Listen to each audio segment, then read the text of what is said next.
څوک پته ته ژبه هم څوک نه پرېږدي، څوک پته ته ژبه هم څوک نه پرېږدي. چا د ځان نه ګز ژبه پرې کړې ده، اوس دې د یارانو تورې نیغې وي، ما د ځان نه ګز ژبه پرې کړې ده.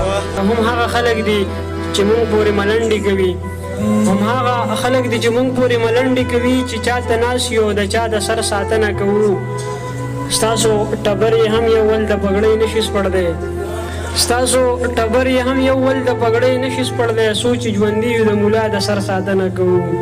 کراچۍ په فوټپاتونو د بارودو بوی دی، د کراچۍ په فوټپاتونو د بارودو بوی دی. هغه رڼا چې خدای خبر د ښاره چرته وتې، عمل یې نشته دی قسم په خدای ګوره ګینې، هر سړی پوه دی چې سمه لاره چرته وتې.